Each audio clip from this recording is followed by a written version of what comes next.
A continuación les presentamos a la doctora Palmira Chavero.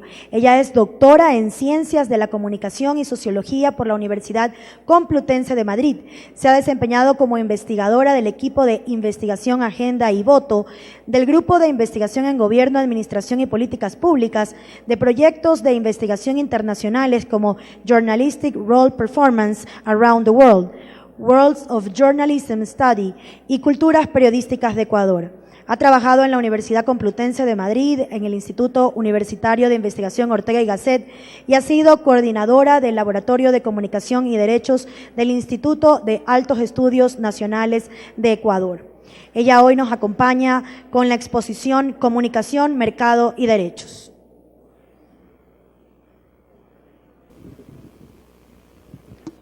Bueno, muchas gracias por la presentación y, por supuesto, por la invitación a todos los organizadores, a los compañeros que nos están acompañando de momento por aquí y, en especial, a todos los asistentes, sobre todo por las horas que sabemos que son complicadas. Y muy especialmente sí que me gustaría agradecer con mucha sinceridad la presencia de todos los estudiantes. No solo porque vosotros nos escuchéis, a los que estamos pasando por aquí, sino fundamentalmente por lo que viene después. Es decir, cuando vosotros toméis la palabra y cuando seáis vosotros los que debatéis y los que planteéis un poco cuáles son vuestras necesidades, vuestros retos y vuestras preocupaciones. A mí me gustaría empezar haciendo hincapié en una idea y es romper un poco con la idea común de que los medios crean imaginarios sociales. ¿Por qué digo esto? Porque los medios no solo crean imaginarios sociales. Los medios de comunicación van mucho más allá. Y yo creo que el simple hecho de que esta sala ahora mismo esté llena y hayan pasado más de 2.400 personas en varias horas que llevamos aquí es una muestra de ello. Ya hace unos cuantos años, por allá por los 60, ya había autores que nos decían: desde el pronóstico meteorológico hasta los avisos clasificados del periódico, todo le asegura al ciudadano que se encuentra ciertamente en el mundo más real posible. ¿Eso qué significa? Eso significa que los medios de comunicación están creando realidades, están definiendo la realidad, y eso va mucho más allá de los imaginarios y de los clichés. Se nos olvida a menudo el nombre inicial de los medios de comunicación. Hablamos de medios de comunicación, hablamos de medios de comunicación de masas, y se nos olvida una cosa: los medios de comunicación nacieron siendo medios de comunicación social. ¿Qué significa eso? Eso significa que los medios de comunicación están al servicio del ciudadano, no al servicio de otros intereses. Lamentablemente, podemos justificarlo, podemos excusarlo con prisas, con la economía del lenguaje, con 1000 razones distintas. Pero los medios de comunicación son medios de comunicación sociales. Y a menudo hablamos de los medios y pensamos en los medios en clave no ciudadana, pero sí en la influencia que los medios tienen sobre los ciudadanos. Y se nos olvida que los medios de comunicación venimos diciendo que son actores. Si son actores significa que se relacionan con otros actores, que interactúan con otros actores y, por tanto, reciben influencia de otros actores. Lo importante no solo es que los medios de comunicación influyan más o menos o en qué medida y en qué grado sobre los ciudadanos, sino las diferentes influencias que los medios de comunicación como actores reciben y de dónde vienen esas influencias. De hecho, la influencia que reciben los medios de comunicación es uno de los factores que más estudiamos y que más nos dicen cuál es la composición de los sistemas mediáticos de un país. En primer lugar, están las influencias económicas, ¿no?, que venimos hablando de ellas toda la mañana, hablaremos también mañana, y en la que nos vamos a centrar por la temática, por supuesto, del evento. ¿Qué significan las influencias económicas y financieras que reciben los medios de comunicación? Significa, en primer lugar, hablar del accionariado, hablar de propietarios. ¿Quiénes son los dueños de los medios de comunicación? ¿Hasta qué punto los dueños de los medios de comunicación pueden influir o influyen de manera directa o no? Pero yo creo que todos defendemos y más o menos hemos demostrado que hay una influencia directa sobre los propios contenidos, los temas y los enfoques de los que se habla en los medios de comunicación. La publicidad y las ventas es lo más conocido, lo más socorrido, de lo que más hablamos, ¿no? ¿Qué parte de un medio de comunicación depende de la publicidad y depende de las ventas? Yo recuerdo cuando yo estaba estudiando periodismo hace unos años, había un director de un periódico europeo bastante conocido, bastante reputado, el periódico de referencia, que se vanagloriaba de que el precio que le ponía al periódico, el precio hace unos 10 años, 15 años, era de en torno a 1 euro, más o menos, se vanagloriaba de que ese precio era un precio que él ponía para que la gente pagase por el periódico, pero no era eso, que él podía dar el periódico gratis. El precio era sencillamente por decir pago por tener información, un poco de clase, ¿no? de orgullo, pero realmente los ingresos no venían por las ventas. Lo que le suponían las ventas al diario, que era y sigue siendo el buque insignia de uno de los grandes medios, grandes corporaciones mediáticas, los ingresos que le venían por las ventas no eran significativos. De eso no vivía el periódico y sigue sin vivir. Además de las influencias económicas y financieras, tenemos, por supuesto, las influencias del propio sistema, y aquí yo creo que la academia somos los primeros que tenemos que mirar hacia adentro y entonar el mea culpa. ¿Qué formación tienen los periodistas? ¿Qué formación estáis recibiendo vosotros en las diferentes fases de una carrera universitaria, de grado y de posgrado? ¿Qué nivel de autonomía tienen los periodistas para ejercer en el día a día, en su carrera? ¿Qué nivel de profesionalización tienen? Y cuando hablamos de profesionalización no hablamos de formación y no hablamos de que tengan un título, hablamos de la capacidad de los periodistas para actuar como lobby, para actuar en defensa de una profesión. Y tenemos también las influencias del sistema político, las influencias ideológicas que pudieran tener, lo que se conoce como paralelismo político. Es decir, qué tan cerca están cada uno de los medios de comunicación de las distintas tendencias o posiciones ideológicas. Aquí no estamos hablando solo de partidos políticos, estamos hablando de posicionamiento ideológico. ¿Qué nivel de intervención tiene el Estado?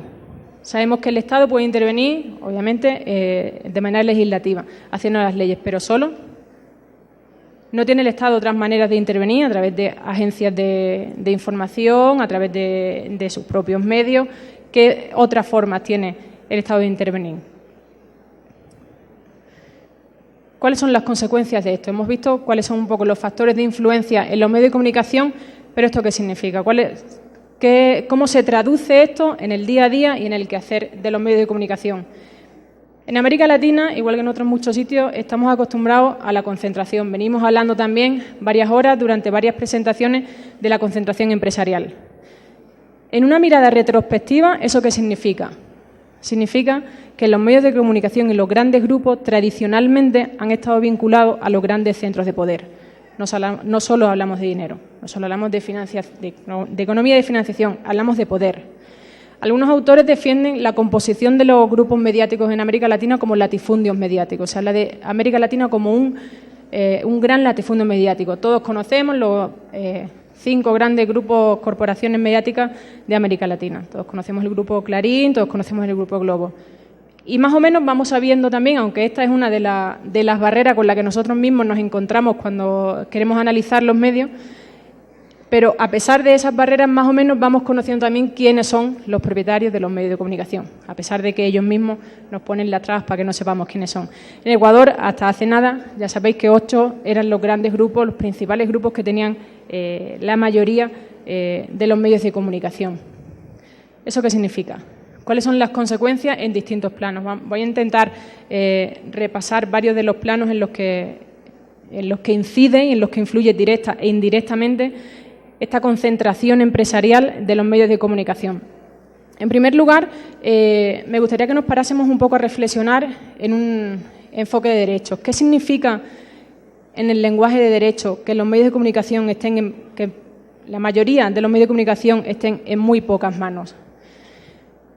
Lo primero, en nuestro derecho como ciudadanos a recibir información plural, más allá del debate que podemos establecer sobre la importancia de definir información plural, información verídica, información de servicio público y tal. ¿Dónde queda nuestro derecho como ciudadanos? Si los medios de comunicación están en pocas manos, cuyo criterio principal en numerosas ocasiones es el económico y es el financiero, ¿qué tipo de información van a dar? ¿Qué tipo de información vamos a recibir nosotros como ciudadanos? También se limita nuestro derecho de acceso a los medios de comunicación. Es decir, ¿qué intervención tiene el ciudadano en los medios?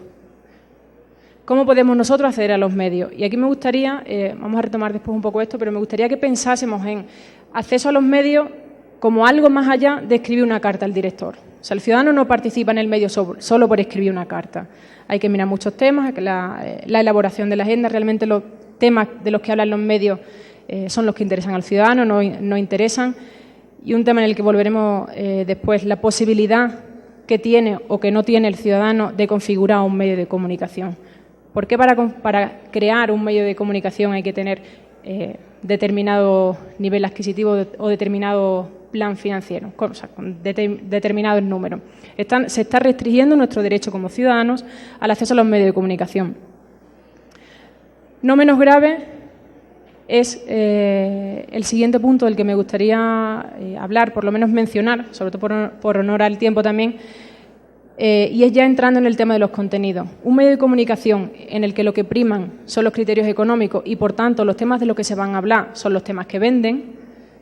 Lamentablemente, los temas que venden ya sabemos cuáles son. Eso nos lleva a hablar de espectacularización, nos lleva a hablar de morbo, nos lleva a hablar de estereotipización, nos lleva a hablar de negativización y de muchas otras tendencias. Es decir, nos lleva a hablar de discriminación y vulneración de derechos.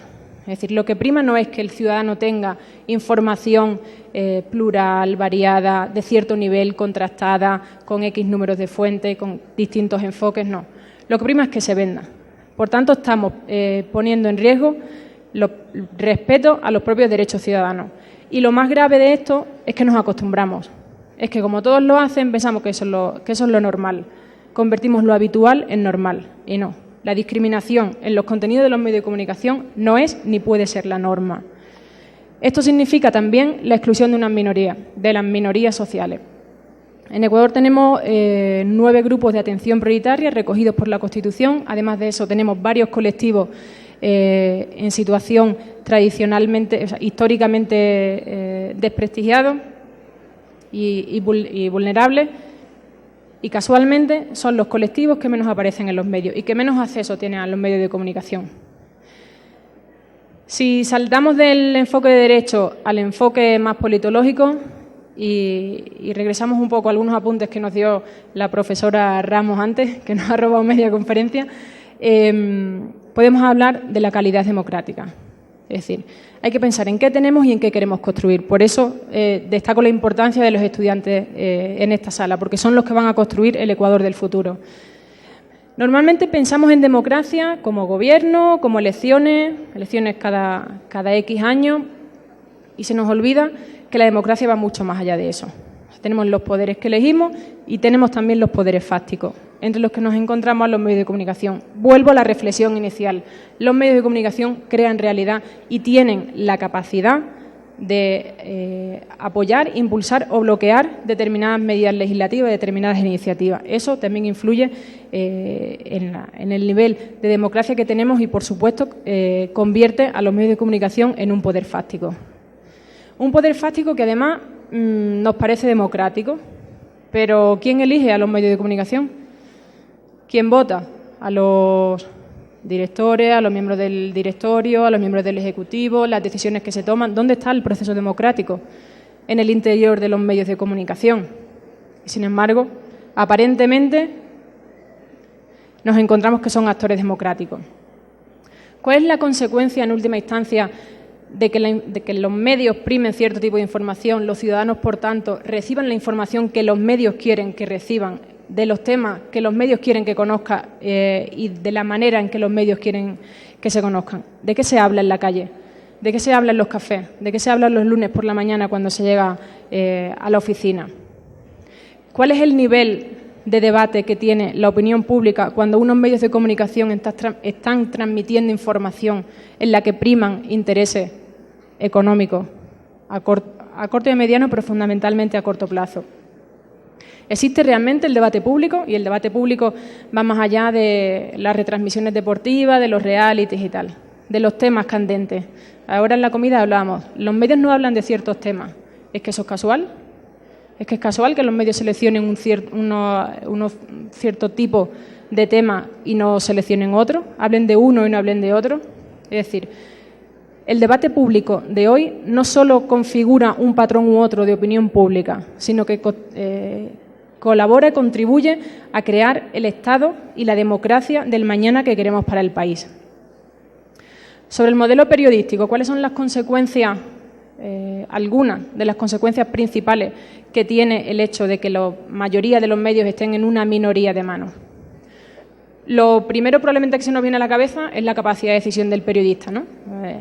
Del periodista hablamos del que ejerce la profesión, no solo de los que toman las grandes decisiones, sino de los que están día a día en la calle, con la cámara o con la pluma.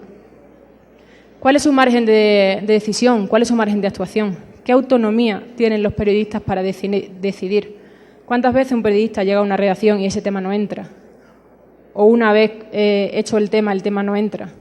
El tema se cae a última hora. Yo creo que todos los que hemos pasado por alguna redacción en algún momento hemos sufrido lamentablemente esa decisión.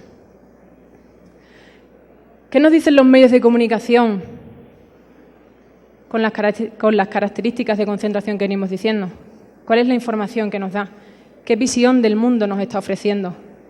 ¿Cuándo vemos en los medios de comunicación contenidos interculturales, algunos de los pueblos y nacionalidades del Ecuador como protagonistas más allá de los temas culturales? ¿Por qué siempre que encontramos publicidades son cánones de belleza que vienen establecidos de América del Norte de Europa?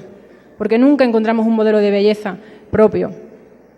O igual, un modelo de funcionamiento, de comportamiento, de debate. ¿Qué visión se nos está transmitiendo? Se nos transmite una visión centralizada de pocas manos, como nos comentaba Bill también esta mañana, que nos ponía algunos datos. ¿Cuál es la calidad de los contenidos que ofrecen los medios de comunicación cuando lo que prima es la venta y es enseñar cuerpo, o es la espectacularización, o es el morbo? ¿Dónde está la calidad de los contenidos? ¿Quién define los códigos deontológicos de los medios de comunicación? ¿Participan los periodistas y los ciudadanos en la elaboración de esos códigos? Por lo menos los periodistas que forman parte de la plantilla. Es decir, no podemos limitarnos solo a cumplir la ley, a cumplir la norma. Tenemos que ir más allá. Debemos, como periodistas y como comunicólogos, debemos tener unos criterios éticos que nos guíen. ¿Cuáles son esos criterios? ¿Quién marca esos criterios cuando quien toma las decisiones en última instancia son grupos accionariales? De una minoría. ¿Dónde está la identidad propia de la gran cantidad de periódicos, de emisoras de televisión o de radio que podemos encontrar, que podemos sintonizar a nivel internacional? Si es un solo grupo el que domina muchos aparentes medios plurales. ¿Cuál es la identidad propia de cada uno de esos medios de comunicación? ¿Tiene sentido?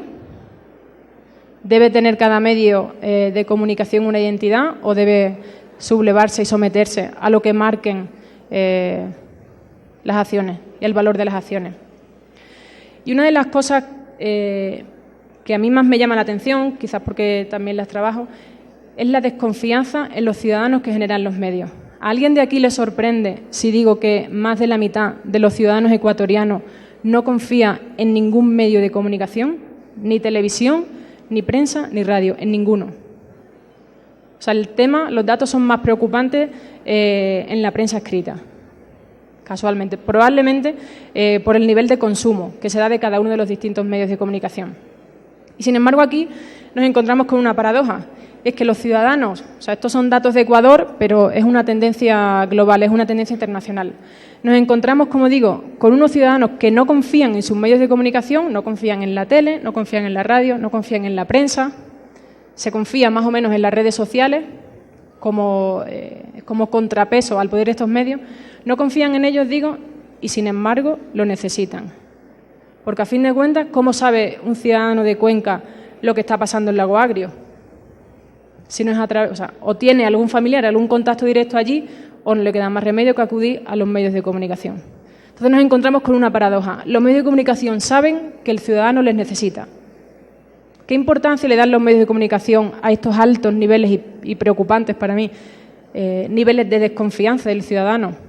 ¿Qué están haciendo los medios de comunicación para recuperar la confianza del ciudadano, si es que se está haciendo algo?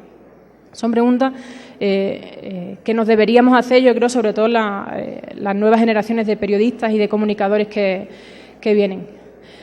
Ahora bien, ¿qué se ha hecho en Ecuador para romper con esta concentración empresarial en los medios de comunicación? Hemos comentado mínimamente algunas cosas. En la Constitución de 2008 se prohibió que los grupos financieros y las entidades financieras tomasen partido, estuviesen dentro de los directorios, del accionariado de los medios de comunicación. Ahora bien, aquí se nos olvida o se nos pasa una cosa, que existe una figura que se llama testaferro, y hay que tener mucho cuidado. Que directamente quizás los grupos, las grandes personalidades o los grandes grupos no están, pero hay que ver si no están de otra manera metidos. ¿Qué más se ha hecho? Se incautaron algunos medios después de la crisis y tal. ¿Se han redistribuido esos medios, esas frecuencias que se han incautado? ¿O qué se ha hecho con ellas? ¿Dónde están? Se han creado medios públicos en los últimos años. Ahora, aquí sí que me gustaría hacer un paréntesis en mayúsculas. Medios públicos no es lo mismo que medios oficialistas. Medios públicos no se pueden comportar como medios oficialistas.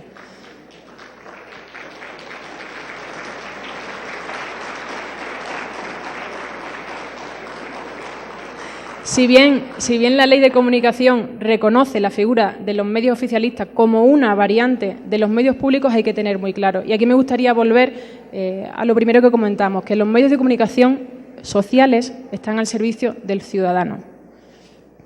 Uno de los grandes aportes de la Ley de Comunicación fue la redistribución del espectro radioeléctrico. 33% público, 33% privado, 34% comunitario. ¿Qué parte de ese 34% de los medios comunitarios se ha logrado? ¿Cómo va el proceso de redistribución? Porque no nos olvidemos de una cosa, si queremos romper con la concentración empresarial de los medios de comunicación, no hay, de momento, por lo menos con las herramientas legislativas que tenemos, no hay cómo si no es impulsando los medios comunitarios. Si los medios privados son ahora mismo los dueños del pastel y tenemos una ley que permite que el ciudadano participe de eso, hay que impulsarlo. La única manera, por tanto, de romper el oligopolio de los medios privados, además de la creación de los medios públicos que ya existe, es impulsando y ayudando la creación y el desarrollo de los medios comunitarios. Es decir, hay que facilitarle el acceso. Ya en la ley tenemos los instrumentos que facilitan. Obviamente no es fácil, es un proceso largo, es un proceso complejo, hay muchísimas variedades y muchísimas diferencias entre cada uno de los medios y cada una de las asociaciones del país. Pero hay que dar esa batalla, hay que estar ahí. Y para impulsar los medios comunitarios, irremediablemente hay que entender qué significan los medios comunitarios. Es decir, hay que entender, o sea, no basta con decir el artículo 85 lo define como tal, no basta con decir son los medios que no tienen fin de lucro, impulsados, administrados y dirigidos por asociaciones, organizaciones sociales, tal, no. Hay que entender la lógica y las dinámicas de funcionamiento y de creación de la información de los medios comunitarios. Probablemente los medios comunitarios sean los únicos, o sí al menos de los muy pocos, en los que el ciudadano participa en la elaboración de la agenda mediática. Es decir, los temas, parcialmente, obviamente, o sea, hay que respetar también la dinámica de los medios, pero los temas son propuestos, en parte al menos, por el ciudadano. Es decir, no podemos hablar de medios comunitarios si no entendemos la lógica de la comunicación comunitaria. Algunos retos que nos quedan pendientes, y digo solo 5 minutos más en honor al tiempo también, retos que nos quedan para acabar con la concentración empresarial en los medios de comunicación. Hemos hablado de la redistribución del espectro, es decir, es fundamental. Si queremos romper con más del 91% que tenían de propiedad que tenían los medios privados, hay que crear medios públicos, se ha avanzado en esa línea y hay que impulsar los medios comunitarios. ¿Y qué pasa con lo que decíamos al principio de los medios de comunicación social? ¿Dónde está el ciudadano aquí? Porque estamos hablando de medios de comunicación, de entes privados, estamos hablando del Estado, estamos hablando de regulación y el ciudadano. No nos olvidemos que en este juego, o sea, esto no es una lucha entre los medios de comunicación privados y el Estado. Esto es una lucha en la que el medio está el ciudadano, en la que en medio está el ciudadano. Es una tríada. El ciudadano debiera ser el centro de todos los debates. Sin embargo, a veces se nos olvida. Esto significa que no basta con decir participación ciudadana, o hacemos algunos talleres, o abrimos un canal de cartas del lector o tal. significa una participación efectiva del ciudadano. Una participación efectiva del ciudadano no solo en los medios de comunicación, una participación real y efectiva del ciudadano en la elaboración y en el seguimiento de la política pública. Es decir, Pedro esta mañana nos hablaba del auge de los observatorios, de las asambleas. Si el ciudadano no participa, si no se le tiene en cuenta en el momento previo, en el momento de elaboración y en el momento del seguimiento y autoevaluación de las políticas públicas que le influyen y que le afectan directa e indirectamente al ciudadano, poco estamos haciendo. Y hay que tener mucho cuidado